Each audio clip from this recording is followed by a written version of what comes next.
in the space of I need to plant bamboo. We're talking about climate change at the moment, and it's a turbulence that is coming with it, forcing us to do many things that are not right. I want to take you back to that point. Why did you pick yourself and gave yourself the meaning and appointed yourself to start doing bamboo of all the things that you've talked about? Why? Why? That's a very interesting question, Eddie, but I actually think it's the other way around. Yes. I don't think I chose bamboo. I think bamboo chose me. I think bamboo chose me because I really feel like it's my life's calling, my life's work to do this. Yeah. And so it was a natural progression because I already love nature, I love trees, and the more I started to learn about bamboo, I saw how much potential it has, not only for climate change, but like for rural development, for youth empowerment, for women economic empowerment. So there's so much potential there. I had no choice but to start engaging with the bamboo industry. Okay. And initially you were in the construction business before, if we follow you well. And why the switch? Why the switch? I think... What sparked the switch? I think it's related to something we were talking about in the break. Yeah. That a lot of times we do work that we don't have passion for. And so I felt like that wasn't my calling. I wasn't really happy doing that, being in the real estate sector.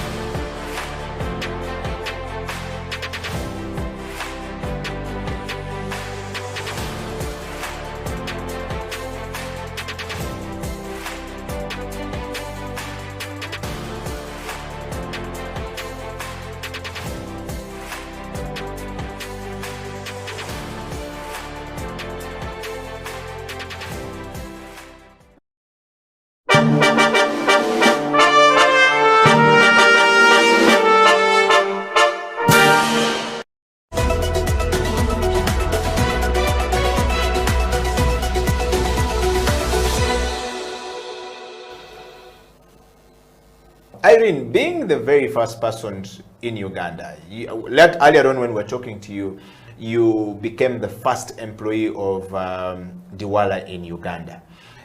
I mean, what does that make you feel like being the first leader of a new innovation happening in Uganda? What experience has it given you so far? It's a very humbling experience. And I always thank the team at Diwala for giving me the opportunity, because I can tell you when they met me, it was about 3 years ago, but you know, just chatting about, you know, what technology is in Uganda, how it can be applied to the education sector. It wasn't really, I could say, an interview. It was more me trying to give people some data and some information. And my CEO tells me that from that point, she felt like, you know, I could be part of that team. And I can tell you, I had zero knowledge about what blockchain technology is. And yet here you are now talking like, zero technology. And you know, now getting into Diwala and understanding what they do and understanding why they do it, which is very important. You know, it is important to know the reason behind your why. Like, why are you doing something? And you know, understanding it and understanding its impact and understanding what blockchain technology can do, how it can improve our lives. It's really been a great journey learning from them. It's first of all a humbling experience that I'm part of that team. It's a humbling experience that I'm given the opportunity to learn. Very rarely do people take a chance on you. And yes, I have skills, but I believe I'm continuously growing. I am still being kind of beaten here and there. And it's humbling, and I'm excited to be part of that team. I'm excited to introduce the technology to all the people I know, my networks. And all I can say is that a lot is coming.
It is a CEO Bench. My name is Eddie Okello on this particular day of the week or the month or the year, depending on which part of the world you're actually watching this program from.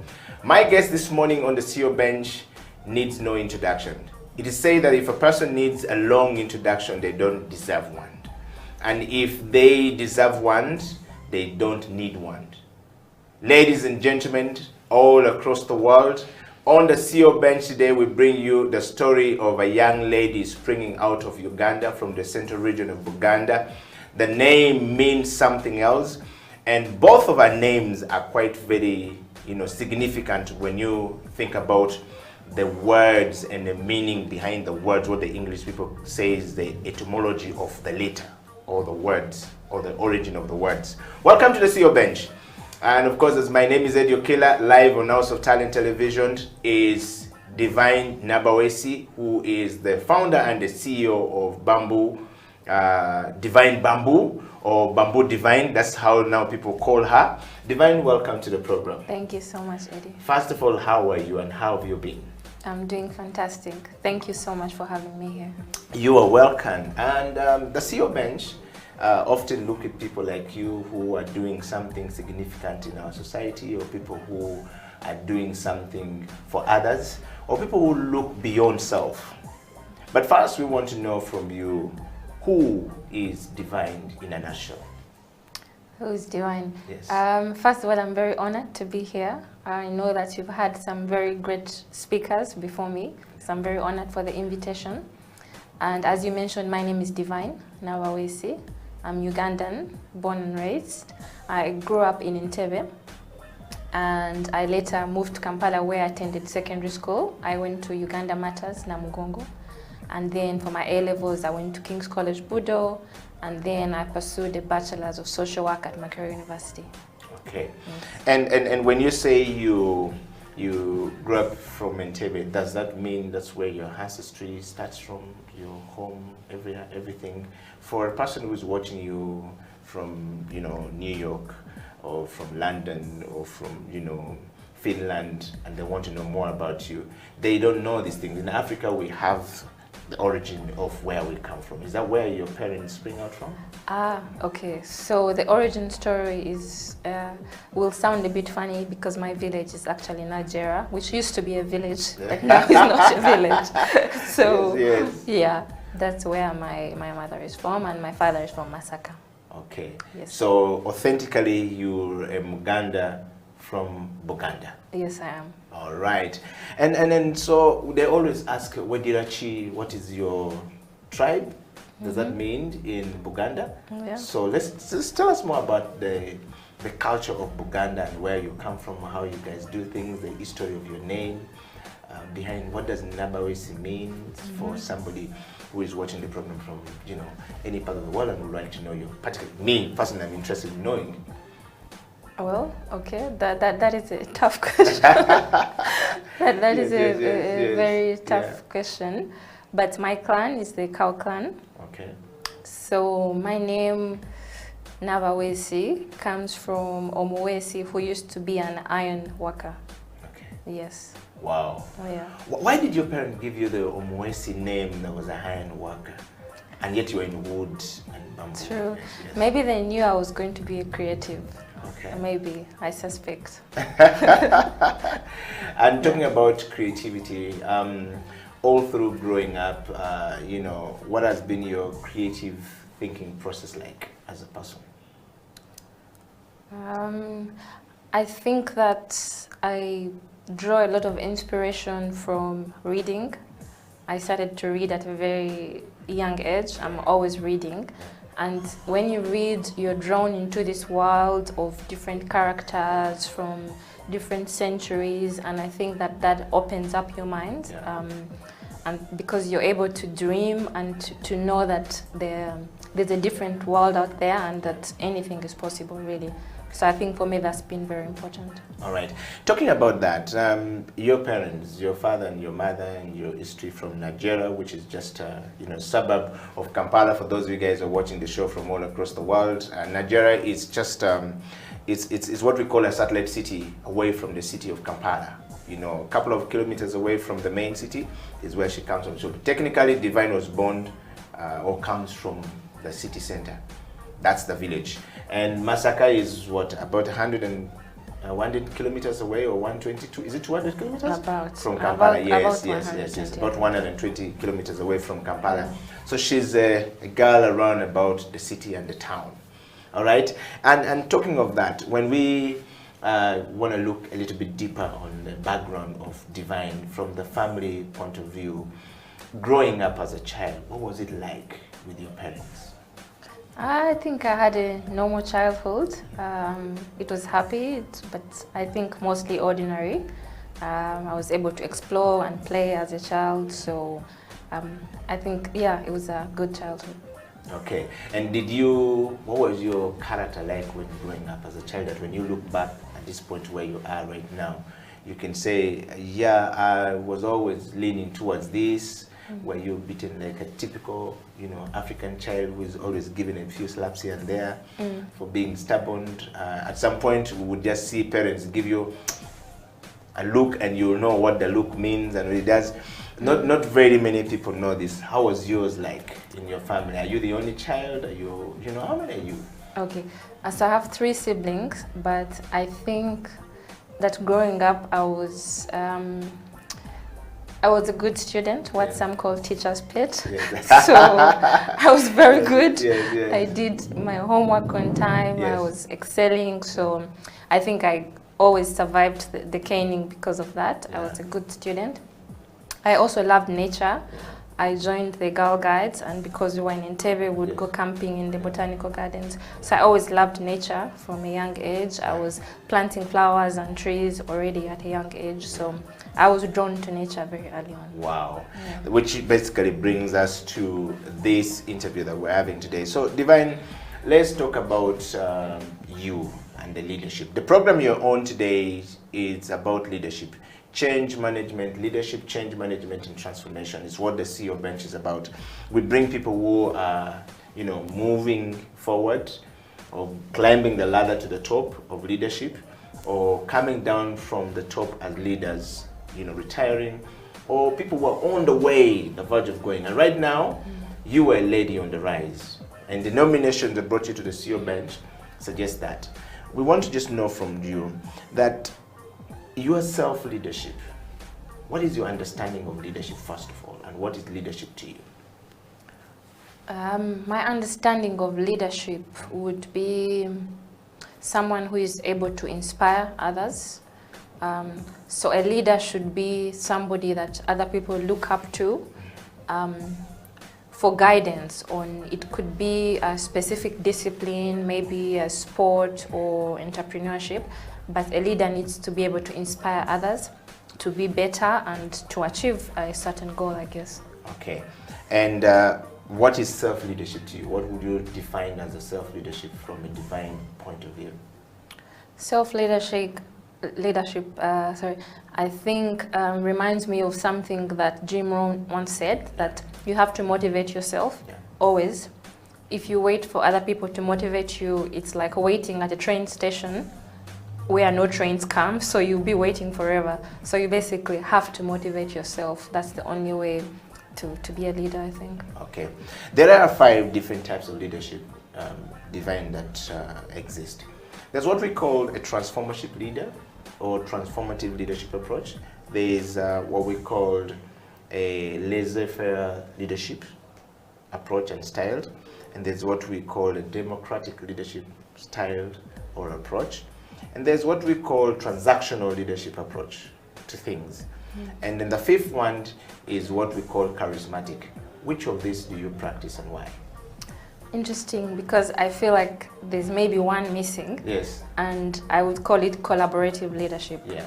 Yes, because I don't think that in any organization or country or any setting that just one person has all the answers. Yeah. So I believe that it's always a team effort, whether it's a family or in a company. Yeah. So I think my style of leadership is collaborative. Okay. Yes. All right. And that said, Divine, just as we take a break from this, we want to take a break, but when we come back, we want to focus a little bit more about knowing you and you know, why you do what you do, and of course to tell us a little bit more about Bamboo. You have been headlining all across Uganda, and you know, even across border about bamboo planting. And we all grew up knowing that bamboo was a tree you can find at home. We played under, we picked the leaves. It was used for buildings, it was used for building shades, houses in Africa. And at some point it died. It started dying away. It wasn't now the main thing like eucalyptus used to be, the bamboo used to be. Yeah. But you are in this space back. Why bamboo, by the way? Why bamboo? Yes. Why not bamboo? Should I answer now after the break? Yeah, sure. No, answer that one. Why bamboo? Bamboo is a miracle plant. It's a magical plant. I first fell in love with bamboo, first of all, because it's a beautiful plant. Yeah. Have you been in a bamboo forest? Yes. Where? No, not really a forest per se. I would call it a bamboo plant. Yeah. Yes, just a smaller place which is not really a forest. What we'll say 1 acre is not a forest, 2 acres, 3 acres is not a forest. Okay. Yes, I went to one which used to supply the buildings, the places that build places for recreation in Kampala, yes. Okay. So they're the biggest, largest place for production of bamboo. Okay. Yeah. So yeah, that was my first introduction to bamboo. That is just a beautiful, magical plant. When you're in the bamboo forest, the way it looks, the way the wind blows through the leaves, it's just magical. Okay. So that was my first introduction. I fell in love with how it looks. And then as I got to study it more, I found out it's even more miraculous, because from just this one plant, you have over 1,600 uses. So it's a plant that the Chinese have a poem which talks about bamboo, that you can wake up, a man wakes up in a bamboo house, because bamboo is used for construction. You can sleep in bamboo bed sheets, in a bamboo bed. You can eat bamboo. You can use it for paper. You can use it for so many things. So it's a really magical plant in terms of development. And so for a country like Uganda, we can really benefit from bamboo. Wow. Yeah. Divine, we're going to take a break, and when we come back, we will be focusing more on your work at Divine Bamboo, and you know what you're doing right now, why you're doing what you're doing, and the leadership in that space, the change and management of change in that space, as well as the transformation. This is the CEO Bench. We'll be right back after the break.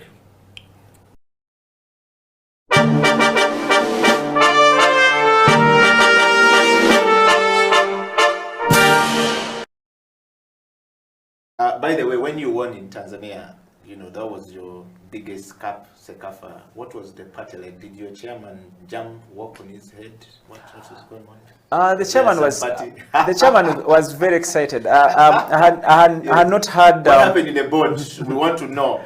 Yes, first of all, some of the board members flew in to watch the game. Okay. The chairman could not fly in because of the schedule, but I was on call from the semi-final stage.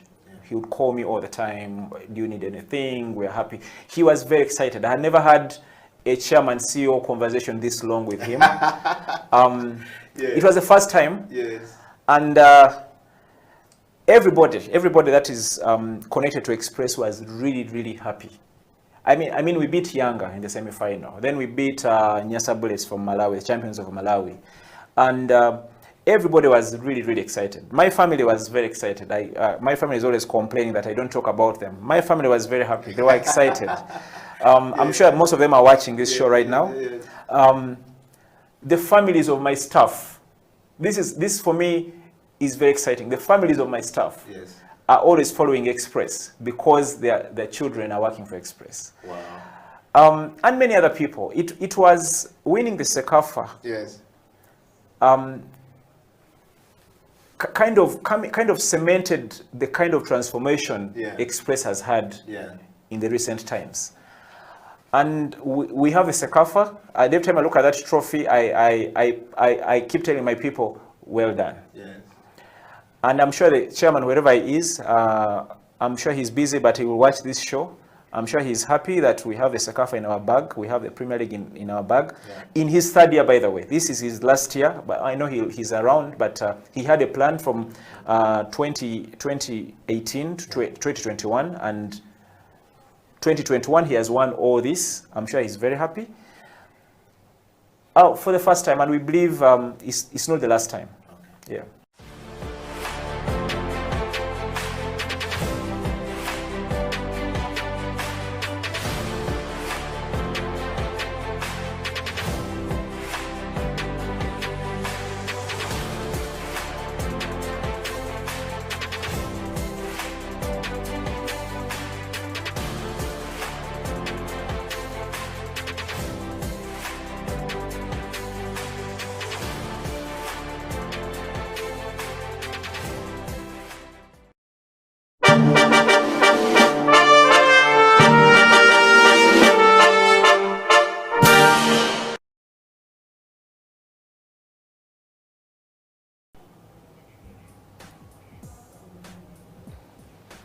Welcome back from that break. This is the CEO Bench. My name is Eddie Okila, live on House of Talent. And of course, my guest this day or this morning, this evening, this night, depending on which part of the world you're watching the program from, is a lady who is deeply rooted into planting bamboo for a cause. Divine Nabawesi is the founder and the CEO of Divine Bamboo, a limited company, but for a cause. If I get it right. Divine, welcome back to the program. Thank you. Divine, we're talking about bamboo and your life at bamboo and the things and why bamboo and why you picked bamboo. I want to take you straight to this question that I usually ask. In today's rapidly changing world, learning to design our organization to read the turbulences that are brought about by the advent of COVID-19, for example, creatively is quite critical to our existence going forward. And leadership plays at the core of this every time we think about it.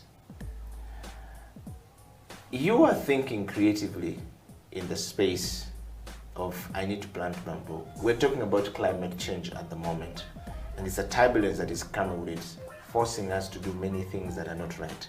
I want to take you back to that point.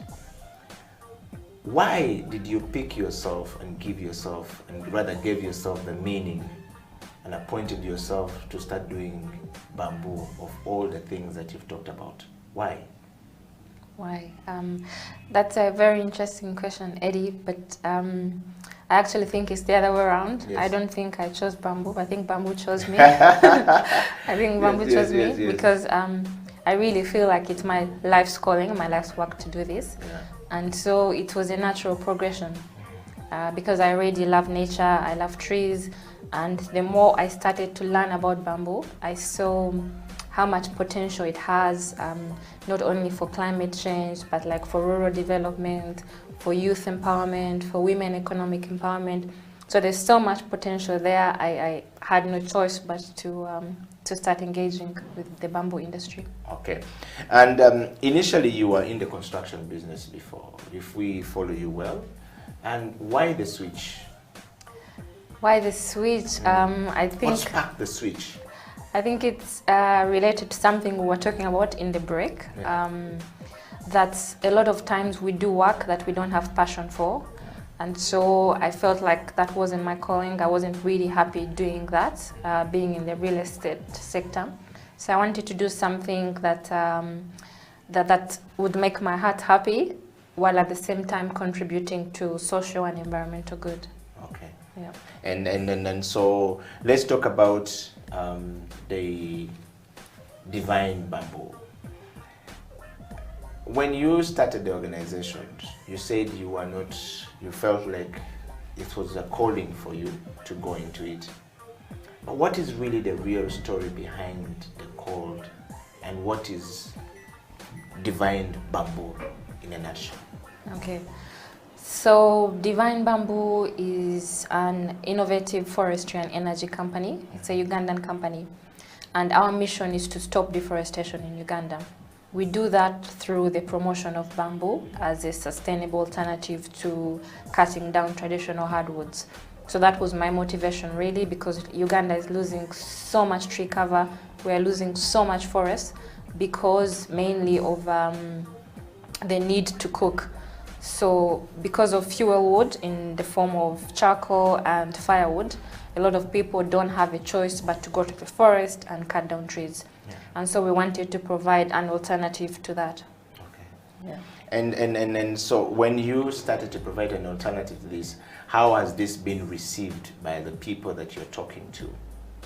So of course, with any new innovation, it's not straightforward. Yeah. You don't get the idea today and then the idea is mature. Yeah. First of all, the idea, the business model takes time to develop. Yeah. And in the same way, the audience, the customers also need time to adapt to the new products and like the new plant in this case. So it's a gradual process, but I would say that we are seeing very positive change. Okay. Uganda is predominantly a country that uses, or Africa for that matter, a continent that predominantly uses wood as a cooking fuel. For many, livelihood depends on it, and therefore we are cutting trees because of this. Has been a long journey of us using charcoal for eternity. I mean, at home you're using charcoal. Now we've seen the new gas fuel coming in for cooking, but not everyone can afford. And the mindset behind cutting the trees and the economy around it is also heavy. There's a lot of money into the charcoal business, which is cutting down the trees, burning the charcoal and selling it. And a lot of the stories we've seen how trees in Uganda are disappearing because Kenya is demanding a lot of charcoal coming from Uganda. And our neighbors, and so is Rwanda. How are you dealing with this challenge of people still believing that this is where our economic livelihood spring out from, and yet you're telling us not to cut the trees? I mean, since you started this campaign and this organization to sort of like educate us and change our perspective and take us back to the dangers that faces us from a climate change perspective, how has the journey been like, and how are you dealing with the perception and the mindset of these people? So I would say it's interesting because we no longer have to do a lot of the talking. Yeah. And unfortunately, because of changing circumstances, it's now self-evident. For example, when we started Divine Bamboo 5 years ago, a sack of charcoal in Kampala was like 50,000. Right now it's like 100,000. And that shows you the scarcity. So charcoal used to come like from Luero. Now people are going as far as Arua and Moyo to cut down trees. Yeah. So sadly, eventually there will be no more trees to cut. So even at 200,000, the charcoal just won't be there anymore. So that's self-evident, everybody can see that. And so the solution is now more obvious. The other evident thing is climate change. 10 years ago, if you went to the village and told people about climate change, they would not understand. Yeah. But now, you don't have to be in COP in Glasgow to understand climate change. Even farmers in the village can know that the rain is taking longer, the sun is hotter, the harvests are changing. So because of the way the world is moving, the problem we are solving is now very obvious. And I think that's why finally at COP we were able to see a focus on nature solutions, because we have to use nature to fight it. It's not the only solution, but I think it's a big part of the solution. Okay. Yeah. Divine, let's talk more about the people that you're working with and, at Divine Bamboo. How do you get people motivated to join your dream and your vision and your mission? If you would start from your mission and how you recruited people to it. So again, we try not to recruit people and then motivate them. Yeah. We try to recruit motivated people. Okay. Yeah, because we would like to have a team which is already motivated in solving the problems of climate change, of deforestation, of youth empowerment. So once somebody already has that as a foundation, it's then easy to bring them onto the team and to inculcate in them what our values and mission are. Okay. Yes. I'm talking of the youth empowerment just before we take another break, if you'll break that more. Everybody's talking about youth employment, youth empowerment, youth employment, but we don't tend to get the substance coming out of it or the impact of it coming out. And we watched yesterday or the other day during the COP, 26 in Glasgow, when everyone was talking about the impact, the social impact, the youth, the entrepreneurship it needs to do, and everyone was talking about impact. But yet, when you look at the impact on the ground with the people that we're talking about, it doesn't seem to be quite immense. What are you doing as Divine Bamboo to bring this out? And what is youth livelihood and entrepreneurship from your perspective as Divine Bamboo? So again, I would preface that by saying that the work we don't do by ourselves. We have a good team in-house, obviously, but we also have a network of partners. So for example, we are working with UNDP on a youth empowerment project, and some of our activities included training youth in Kamwokya. So we had a training about a month ago where we trained over 200 youth in Kamwokya, and we want to see how we can bring them on board in the value chain of clean energy. And so our ethos is to meet them where they are. So it's not about preaching, you need to use clean energy, you need to not cut trees, but you need to give them alternatives, and then you also need to show them how that works within their current situation. So for example, if we go to somebody making Rolex or making barbecue, we can show them how if they use our bamboo briquettes, they are cleaner, so there's less smoke and soot, so means better health for them, but also they cook longer, so in the end they're able to have a saving. So it has to be practical for your audience and for the customer. Okay. Divine, talking about that, obviously Africa struggles quite a bit, and Uganda is no different from leadership. Mentorship, management, and leadership is not quite easy, and the young people of today are not finding it easier compared to the baby boomers, and then the what I would say, our fathers. They had a certain level of mentorship. The ones that came after that stopped the process. The ones that are supposed to be mentoring, those we're calling millennial today, or Gen Z, are not even trying it. What are you doing with Divine Bamboo from a leadership perspective to get this youth that you're training in any of these areas to actually know that leadership is a very key component of them, succeeding in life? I actually have a different take on that. Yeah. I feel that today, more than any other time in human history, there are more opportunities than have ever been there. Yeah. There's so much information in books, on the internet, and so I actually feel that young people today have more resources than ever before. You can go on Twitter and learn from the best minds possible without paying anything, both globally and even locally here. Like for example, what Robert Kabushenga is doing with his 360 Mentor. Yeah. He's having incredible people there. You can access it for free. So I think that the opportunities today are greater than ever. But yeah, so what we are doing is we have internship programs. So we have internship programs where we bring on the youth and we teach them how we are working and how they can maybe be a part of the organization. Okay. Yeah. When you talk about this, Divine, it's a good point, and I would like to agree with you. But I want to just take you a little bit back to, one thing is telling them this is what you need to do, or this is how we need to go. The other thing is holding their hand to go with them to reach there. How are we doing this at Divine Bamboo? Because you fairly deal with a young generation motivated by your work, they're training the younger people. What is their response toward your call, and how are you dealing with it, holding the hand to move them forward?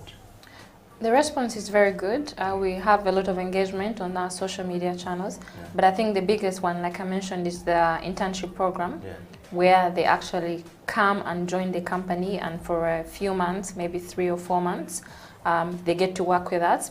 And through that program, we've actually got, I think right now, like 4 current employees who came through that program.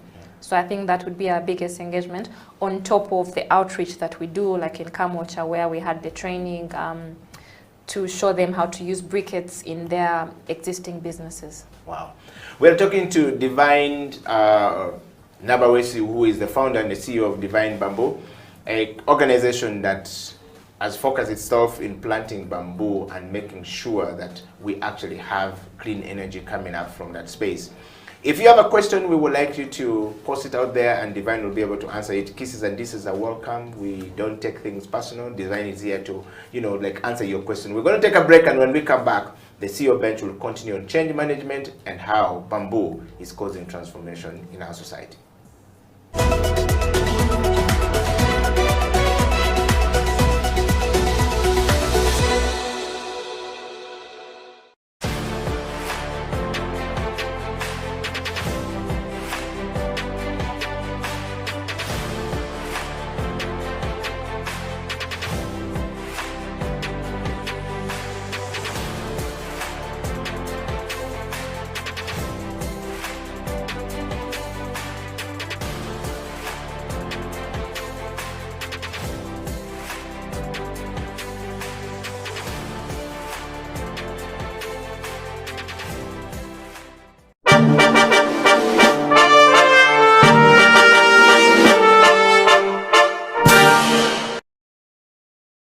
What is leadership to you, JP? So for me, the leadership, I would say there are different components, but the most important is the art of knowing people. Yeah. How you know your clients, how you know your associates, your colleagues, yeah. and all the different stakeholders that are part of the business. How you know your bosses, your investors, how you know the key people that bring you business, the key relationship you must have in a market in order to make sure that thing goes smooth. Yeah. So I think this requires an openness of mindset. Yes. And I would say that for me, the fact again that I have two cultures, I live in different places, it helps a lot. Okay. You find similarities, of course. If I see how Ugandans are and how Brazilians are, they are not totally alike, but there are a lot of similarities. Yes, yes. If I see how a French person is, or a German, or an American, they are very different. Yes. And difficult people. Yes. I know by the French side because yes. I have my French family. Yes. I worked in France. I worked with French companies. Yes. So I learned how to deal with this. Yes. And so it's and now especially this past years working for Sheraton Group, it's more like Anglo-Saxon approach of hospitality. Yes. So this also, so all these dimensions are very important. So it's knowing people, knowing the culture, the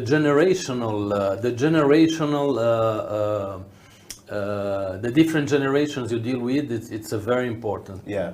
It became more and more because the gap between generations have changed. Yeah. I would say, or I mean. People that analyze the market trends, how things go. Before, a generation gap will be 10 years. Yes, yeah. Now it's shorter. Yeah.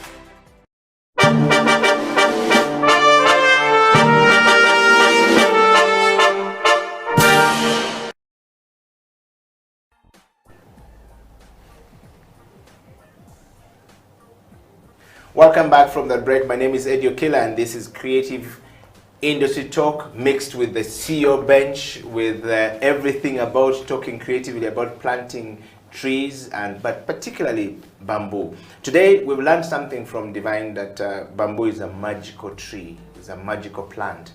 We want to dig deep into that. Divine, welcome back to the program.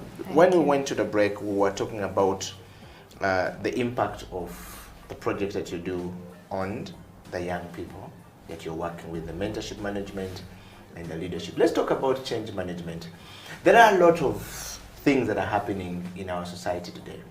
And as the founder and CEO of Divine Bamboo, you must be meeting a lot of challenges that requires change and managing change from one place to another.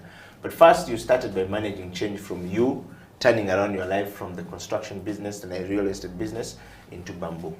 No one quite understood why you just did a switch.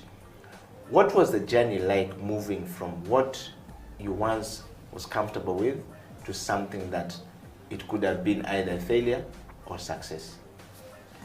So the journey is never smooth. I don't know if you've seen like an infographic that illustrates the journey of success, like what outsiders see is a straight line. Yes. But really what's going on is like a lot of craziness. Yes, yes. So of course the journey is not smooth, and in the beginning I had no idea at all what I was going to do after I left the real estate industry.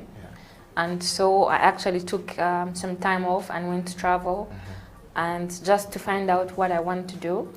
And so I think that looking deep within yourself and being honest with yourself and looking at what you love to do, what your interests are and your passion, it will lead you to your calling. Okay. Divine, talking about that, what is your greatest challenge that you have ever faced in your life, and how were you able to manage it as a founder and CEO of Divine Bamboo? I think the biggest challenge is financial, definitely. Because the very definition of a startup is that you're doing something in an innovative way that has not been done before. And unfortunately, that means that sometimes you don't even know how your idea is going to make money. So you know that it's going to save the world and save the forest, but how does it make money? So until you figure that out, there's a gap, so it's really challenging. And even when you figure it out, because it's a new product, you don't get customers just like that. So it's a process. And so it's very challenging because the company is running and you have bills and you have people to pay and you have all these things going on. And so, it's quite challenging to run a company for a number of years while you're loss making. But Yes, that's a challenge for everyone. And one of the things I want to, while we're still on change management, you obviously meet young people or people who have been through certain things like you have been through already. What are usually your answers to them? You said the challenge was when you started running the company for some time without financials and, splitting everything. I'm sure you went back to your parents quite too many times to ask for a few shillings here and there to help you, and they kept telling you, but this thing of yours, we're not sure about it. And then they start to measure your degree, which you have gotten, vis-a-vis what you are doing that doesn't sort of like, take you to the corporate world where it's almost assured that you're going to get salary at the end of the month. There are many people like that who are stuck and they're watching you right now. What advice would you give them on how they can manage that change that sometimes can make some people become very comfortable and fearful to move? So one of the best pieces of advice I've ever had was like, when things are tough, especially in business, instead of giving up, just keep doing what you're doing, and by this time next year, be here doing the same thing. So you need to have a laser sharp focus. You need to tune out all the noise and just keep doing what you're doing, because eventually your work will speak for itself. Eventually your customers will find you, your people will find you. But obviously it's not easy, it's easier said than done. So you need to prepare yourself. It's really, really tough. So your tolerance of pain has to be also quite high. But in the end, it works out. So I would say persistence. Just keep doing what you're doing. That's all. But how do you find persistence, hope, trust and character in the midst challenges of bills coming in, change from where you used to be comfortable with salary and to where you now need to, drink a cup of coffee at Endiro Coffee, like where you used to sit, and the pocket is not coming as clearly as possible. How do you manage that change, which is really very tricky at that point? I know you said it's not easy and said and done, but I want you to just dig a little bit deep on your story of when you didn't have the finances, but you had to start. How were you able to keep going, and how did you eventually hit the finance button? I mean, I guess that's why people write books, because there is so much to say. Yes, yes. But I think the biggest thing is the mind. Yeah. Your whole life is basically just in the mind. Yeah. So if you decide you're going to do something, Yeah. no matter what happens, but you know this is what you're meant to do, Yeah. you'll keep going. Yeah. So the mind is very important, having a positive attitude, being around positive people, Yeah. reading books of successful people, but also associating with successful entrepreneurs who might also not be very successful, but who are going through the same thing as you. Okay. So for example, someone who has been very helpful to me is called Solomon King. Yeah. He's the founder of Fundi Bots. I don't know if you know him. Yes, yes. Yes. So because it's the same journey, Yeah. nothing you're facing is unique to you. Yeah. You're not the first person to hustle. Yes, yes. You're not the first person to struggle with a business. Yes. So go out and talk to other people who are doing what you're doing. Yeah. Get encouragement, because you need that fuel to keep going. Yeah. Yeah. Wow. Divine, talking about that, where do you draw your source of inspiration from while managing this change? From quite a number of sources. I think nature itself, for me, is my inspiration. So even if planting trees is my work, to relax, I still go to nature. So I go and visit forests. I go to see the lake. So nature is, I think, my biggest source of filling up my cup. Then friends and family, that's also very important. Okay. Because if you're working, it's in the beginning, it's difficult to make the balance. But as you mature as an entrepreneur, you start to understand that you need to have the balance. You need to create time intentionally to spend with your friends and family. And also reading. I like to read a lot because you learn so much from books. Okay. Let's talk about, finally, bamboo and Uganda. Uganda has a plan 2024 as our vision. I want you to share the vision of Divine Bamboo, the mission behind it, and how does that fit in the vision of Uganda 2040? So the beauty about bamboo and Divine Bamboo is that our company ticks about 10 of the SDGs, from good health and well-being to economic development, gender equality, life on land. And so we find that we have a very good fit with the government and government programs. In fact, we were part of the key stakeholders who were able to draft a national bamboo strategy for Uganda. So the government is on board. They are interested in bamboo. They want to promote bamboo. And so we look very much forward to working with like the National Forest Authority, Ministry of Water and Energy, the Ministry for Youth and Gender, because we believe that our programs can really help with rural development. We're increasing farmers' incomes through programs like agroforestry and through programs like Mandulus Energy as well, where we work with the farmers and then the waste can be used to produce energy. So our projects and our company can really help to work alongside existing programs to increase people's incomes, to help to reduce deforestation, and to make sure that we preserve our forests. Okay, let's talk about the Uganda Vision 2040, and I want us to go a little bit deeper into this. Uganda had a vision of 2040, which you've talked about, but what drive and legacy would you want to be part of this 2040 vision of Uganda from that perspective? So again, I'll take us back to the last week. The news has been dominated completely by COP26 in Glasgow, and especially nature solutions coming to the forefront.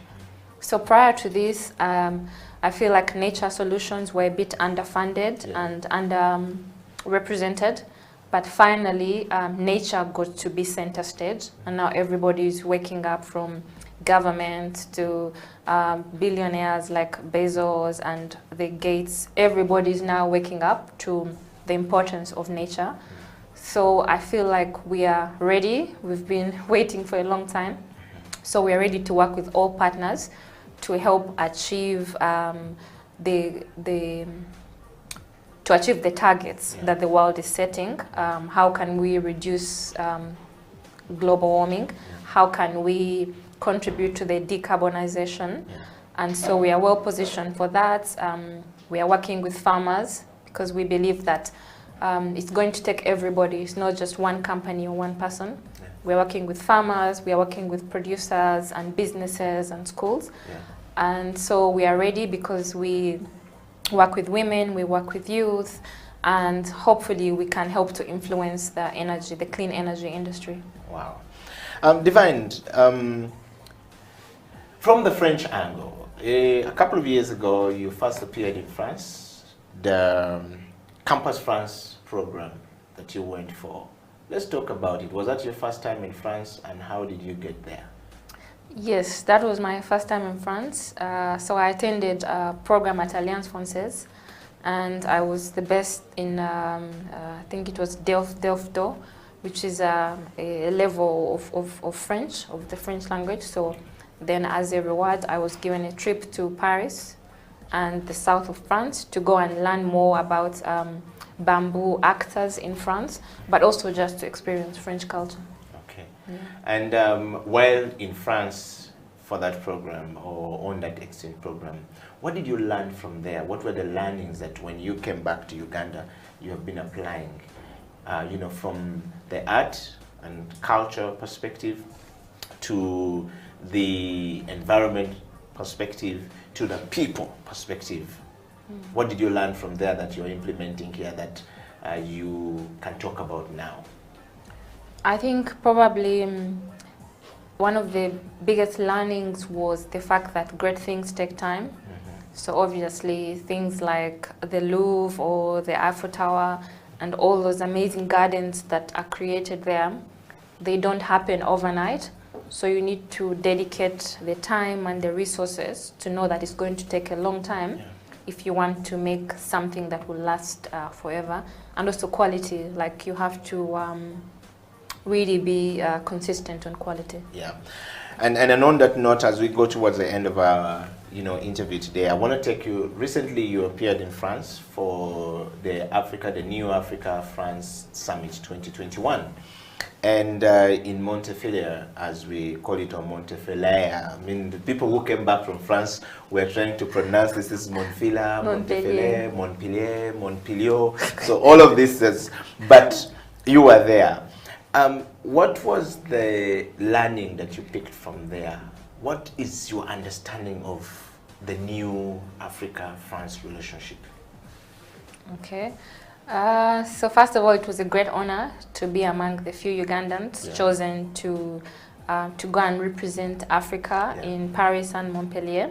So for that, I'd like to thank the French Embassy and Ambassador Jules, and of course President Macron. So it was a very exciting time to be there, because I think that the world is shifting and things are changing. And so it's very progressive of President Macron to have this summit where in his speech he said all the presidents were calling him, like, why didn't he invite them? And he said he didn't want to talk to presidents this time. He wanted to listen to young people, the people of Africa. And he had some very tough conversations actually with some youth from Africa. So I feel like it was a chance to be open, a chance to have a new relationship, and to forget, can I say, old mistakes and old wounds, but move forward together. So it was really exciting to be there. Okay. And Divine, from a Divine Bamboo perspective, what did you learn from there? What kind of collaboration did you pick from there? What sense did you pick from there that you think that you are using right now or you will be using going forward? So the sense I picked from there was the energy of young Africans, Africans from Kenya, from Chad, from Burundi, from really all over Africa. There's a lot of energy, a lot of good things happening in all industries, from renewable energy to beauty and mobility. There's a lot of intelligence. So Africa as a continent has a lot of potential, and so that was really invigorating. But also within the Ugandan delegation that went there, we were able to really network within the delegation and to form some very good synergies, and I'm happy that some of those are already moving forward. Okay, and let's talk about the transformation of your business from that perspective.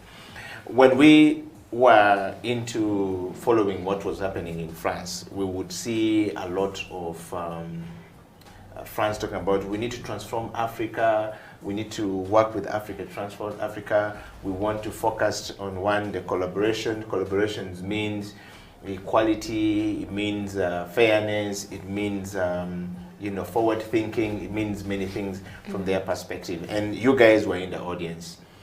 What transformational approach or information did you pick from there that you are going to apply back home here from your perspective as Divine Nabawesi, as the founder and the CEO of Divine Bamboo? One of the biggest things that I picked was a willingness to collaborate on both sides. Yes. The French companies, the French government is ready to collaborate. The Africans are ready, they have great solutions, they're very intelligent and energetic. So I think now is the perfect time for synergies. And so you could be a local company in Uganda, but with all the technology and opportunities, there is so much potential for collaboration. So you could be a local company, but with global clientele. And so that should be our mindset, that just because you're in Kampala doesn't mean you can't have clients in Paris or London or whatever. Okay. Yeah. That said, by the way, Divine, our biggest problem has always been one language. We speak one language. And so we can't do business with people who live in Mali because they are francophone, based countries, and we're anglophone this side. So we've not been able to do business together because we're sort of like a language barrier in between us. Don't you think that poses a big challenge into this transformation that we're talking about? What's your thoughts? Maybe, but with every challenge, there's always an opportunity and a solution. So, as you know, there's opportunities here in Uganda to learn French. You could go to Alliance Française, they have evening classes, so you could slowly start to teach yourself. There are apps that you can use like Duolingo, but you could also maybe have a translator or work through a website that manages the interaction between Anglophones and Francophones. I think there's always a way if where there's a will. Okay. So would you advise now the East African nations who are mostly Anglophone countries to go and learn French in order for them to interact with some of these opportunities you're saying? Because if you're going to interact with a company that is based in France and is going to provide solutions, you want to have a global clientele. It requires that you know how to communicate to them. Business is about relationships and communication. I communicate to you in a language manner in which we all can build a synergy, and we can collaborate our ideas and be able to move things from point A to point B. But where I find it, I can't communicate with Divine. Even though I know what to say, I might struggle to say it or struggle to express my emotions to Divine. It's different when somebody's translating it. We saw it on the stage that most Ugandans who went and most Africans that went there and couldn't speak French struggled to understand because the translator was giving the translation, but things were being lost in translation, and some people may not have gotten it very well. Luckily for us, Uganda, we had one Peter Nyiko who was there to, in the evening, sit down with the 20 people, whoever was available, to sort of like break things down because he studied in France, he's done all these things. But the point I'm trying to make here, Divine, is very simple. 5 languages in Africa. Shouldn't you start doing this at Divine Nabawesi by sponsoring some of these children that you're doing to learn, so that the villages where you're planting the trees, there's a language that can begin to come out from there? Because should your customers come from France and say, we want to buy bamboo from the northern part of Uganda in Noya, for example, where you've just planted, I'm told, 7,500 trees or thereabout, how will they communicate? Would you use a translator or you work with them? Are you having any program, in other words, in line of transformation to take the language learning and the cross-cultural learning for peace building and for agricultural, economic benefits that I can talk to you, you can talk to me, we can transact business based on that, that we understand the language. Are you doing that, or you have any plan in that line of transformation? It's interesting because the conversation today is always about young people and youth, yes, and how the future belongs to them. Yes. So, but therein is also an opportunity, because when you're young, you have a lot of time, you still have time. Yeah. And your brain is still very fresh. Yes, yes. So then I would encourage them, the young people, to start learning different languages. And also parents, I guess. Because at that age, children can be encouraged to learn different languages, because that will open multiple opportunities for them. Unfortunately, we're not able to be sponsors right now, but they could talk to the French embassy or maybe the Ministry of Education. And I'm sure there are programs out there that can support them to become bilingual or trilingual or even more. Okay, on that note, how many languages do you speak, by the way? I speak 3 languages. 3 languages? Yes. Which one? Luganda, English, and French. Ah, okay. Yes. Well, I guess you're already in the process of making more money ahead of some of us who speak only 1 language or 2 languages and not very good. And I'm learning German. Wow. Divine, we've come to the end of the show. We want to just close up this program, the CEO Bench today, by just telling us a little bit more about how do you measure impact of the work that you've been doing. In the last 5 years you've been working. How are you able to measure the impact, and what legacy would you want to leave behind? The day you said, I'm done, what will be the legacy of Divine Nabawisi? Okay. So, I mean, you do your best. You do your best and hope that you're going to have impact in your work. So our impact is measured in avoided deforestation, meaning that for every one seedling we plant, we are saving, for example, an acre of bamboo could potentially save 2 acres of hardwood trees every year. Then a ton of briquettes of bamboo is potentially saving X number of charcoal from being produced. So in terms of avoided deforestation, in terms of avoided emissions, but also in terms of opportunities that we give to women, we hope that our impact will be that women have more time for productive work instead of having to walk kilometers to collect firewood, for example, or the dangers they face while they're going to collect firewood. We hope that that would be the impact. Improved health, instead of cooking from the 3-stone fire that traditionally we in Africa are used to cooking on, that now they can have improved means of cooking. That would be an impact. The youth we are training, the opportunities, the income generation opportunities that we are creating, and also inspiring other young people and other women that you can come up with an idea that you believe in, and if you give it your all and give it time, eventually you will make a difference. Wow. Well, thank you very much, Divine, for coming to the program today. We want to say thank you for accepting our invitation to come and sharing with the ideas. We're definitely going to bring you back to the program, and looking forward to seeing the impact of bamboo in our society in the next couple of years to come. And what would be your one last parting shot to that one human being anywhere in the world, stuck in their job, don't know how to move from one point to the next, and want to move? And what will be that one word you want to leave them with, or 3 things that you want to leave them with, that when they do, they will begin to see different things or experience a different lifestyle going forward in their life? If you look into this camera. Okay, I think 2 things. One is it gets better. It always gets better, so never give up. Like Winston Churchill said, never, never, never, ever give up. And then the second one, which really helps a lot, which really helps me a lot, is remembering that there's enough for us all. So when other people succeed, be happy for them. And so don't fight for resources, don't be greedy, because in the end, there's enough for us all. Wow. Thank you very much, Divine, and thank you very much, everybody, for coming to the program today. We're gonna, sort of like spread love like we always do. We're taught by Pastor Joshua Martin Mugabe of Watoto, says, whenever you do this, you have to spread love. No, you have to spread love.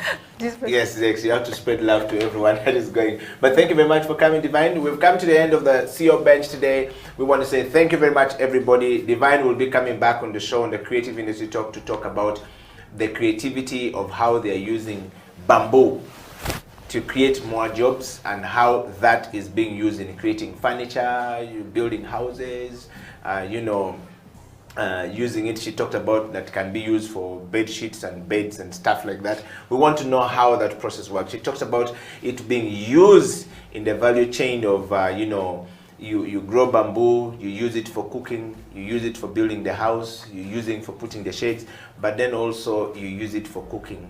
How is that bamboo being turned around to briquette and to clean fuel to cook food? We want to understand that on the Creative Industry Talk. Until then, we say thank you very much for being part of the show. Eddie Okila, Divine Nabawesi, signing out.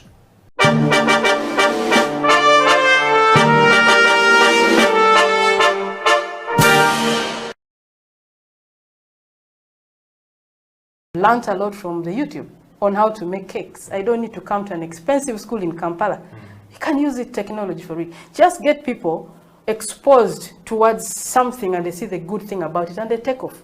So we can see that with technology, with ICT, women can transform their lives right from the home. You walk to an ICT center that is near you. Yeah. Students, even at home, can walk to the center. If you have a wireless system, hotspots available, like in the market in Gulu, we established the hotspots, and the women during the COVID, you can use it to sell, find market prices. Farmers are using it to find prices of, of their products.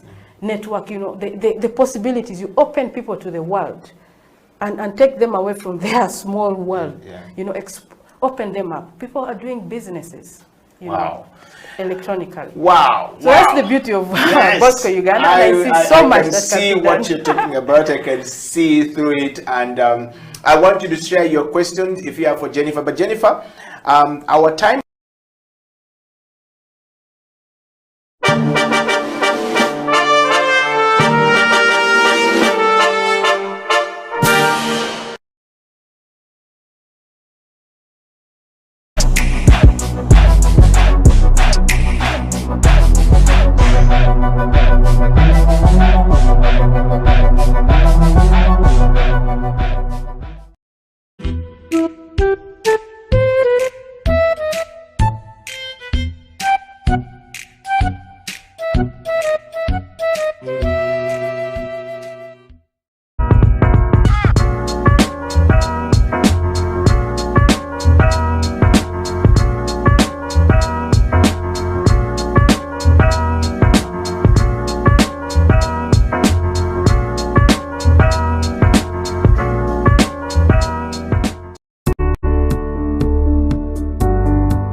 I am actually a former barista. I used to work as a barista in the few restaurants and hotels. But then the dream came, way too back when, we grew up from humble settings whereby tea was the order of the day. We used to drink tea. And as you said, the myths of coffee. So our parents found it very hard, purchasing coffee, knowing the fact that it is expensive. But then later on, when we kept on evolving, we realized that there is more we need to discover in the coffee. All right.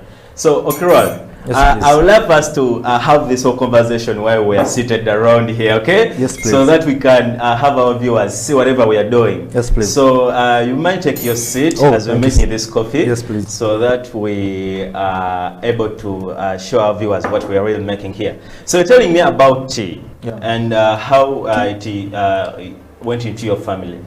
Like tea?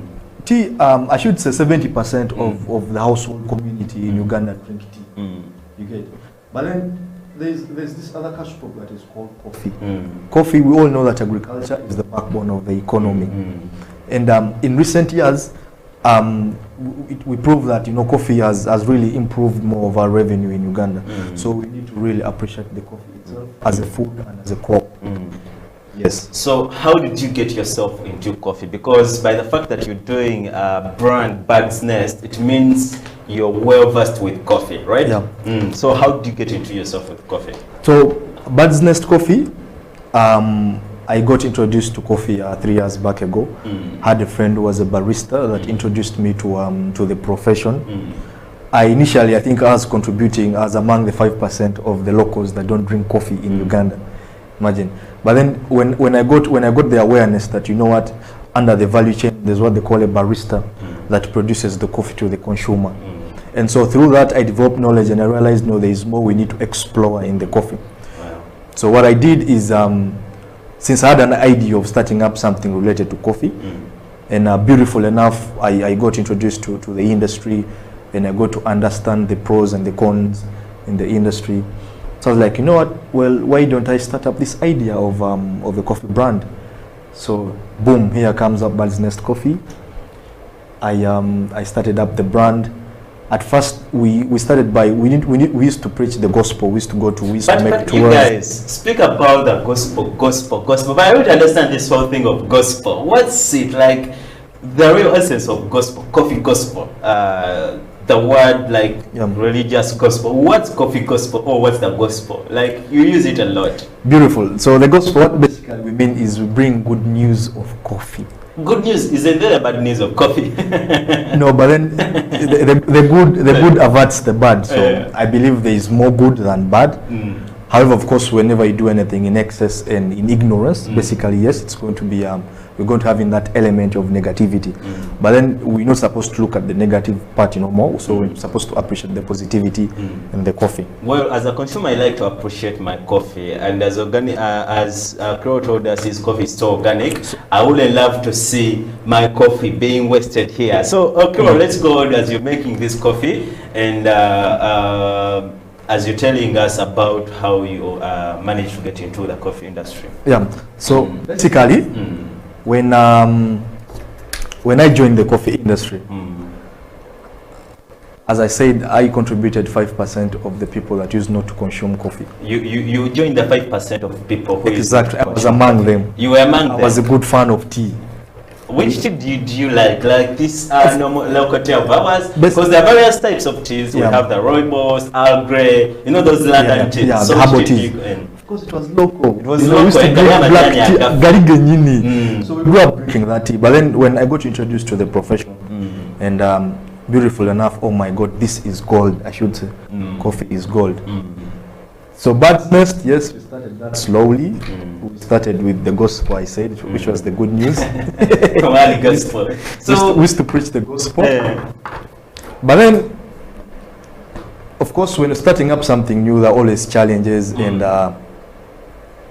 so there are always challenges. Like, where did you learn to do all this? Because the fact that you know how to use such equipment means you have a clue about coffee. Did you go to school, or you were just interested and you go to learn about making all these beverages? For the coffee industry, the first crucial thing is the passion. You need to have the passion in whatever you're doing. When you have passion, everything is easy to go. So basically, so when I joined the coffee industry, I realized I needed more skill to take me on. So I went on and I uptook a course from UCDA, the barista course. And it's through that I learned how to brew coffee and also how to handle coffee. But then I realized that for us to consume a cup of coffee, how are we going to increase the 5% probably to the 50% that we're looking for? We need to create awareness of coffee consumption. Yes, I do have this equipment. Looks it's a little expensive, but then no, you don't need an expensive equipment to brew your what? To brew your coffee. So this is basically called a Chemex. It's a manual brewer. It's a mode of brewing coffee, and with this we put coffee ground. This is coffee ground coffee. Then we brew the water. We add in our hot water. Then we brew the coffee basically. So I should say this is a privilege for me to make coffee for you, sir. Well, it's a privilege for him to make us coffee on the coffee break. That's Augustine Kroll who's making the coffee right over there. Yes. But you can join in the conversation using our social media platforms. That's on Facebook, that's House of Talent TV. You can also use our Twitter handle, that's at House of Talent. Tweet us, use the hashtag The Coffee Break. Tell us, how do we manage to improve or increase coffee consumption in Uganda so that we can surpass the 5% of people who consume coffee in Uganda? Because we would like to see that we have 20% of people consuming coffee, 25, 35, less than the 5%. I mean, more than the 5% we are having in Uganda who are consuming coffee. Because me, I consume a cup of coffee every day, which means I'm out of the league of the out of the league of 5%. If you're not consuming that cup of coffee a day, which means you're in this 95% of people who are not consuming coffee. And as the government of Uganda says that coffee is our backbone, like it's promoting coffee consumption and coffee growth within our farmers in the villages, so that we can increase our economic GDP. If we are talking about GDPs, that's now the whole kind of information that we shall bring you experts to elaborate more about agriculture in coffee. It's the coffee break. So Kroll, Yes, please. as we're having our coffee brew right here, tell me, do you have to know how to make coffee if you're supposed to be in the coffee business? Yes, I should say for you to enjoy it better, you need to know how they brew the coffee. But then the only narrative that we're going to employ here is that you don't need something expensive to brew coffee. Because the Wananchi probably in Rwenzori, in the Elgons, will not have money to afford this. But then yes, you can enjoy your cup of coffee locally made. You can get your mug, add in your grounds, then add in water and do it. Yeah, I mean, we've shown our viewers right here on the coffee break how locally you could make a cup of coffee at home and you could enjoy it. But I mean, like, if you want to get into the coffee business, because I believe one of the reasons why we're not having coffee consumption like at a higher rate, it's because our viewers, all the people out there, don't know how important coffee is. They don't appreciate coffee. You know, like in terms of a beverage, in terms of like a sales part of it, they don't know how important it is. So would they first know like how to make a cup of coffee so that they can appreciate how coffee important, how it is important? Thank you so much. I think before we go to the making of the cup of coffee, the locals need to understand what coffee is and the benefits from that. Because once they get to understand the benefits from the coffee, then trust me, that this is going to be easier. This will be a priority for whoever wants to consume coffee, because if you know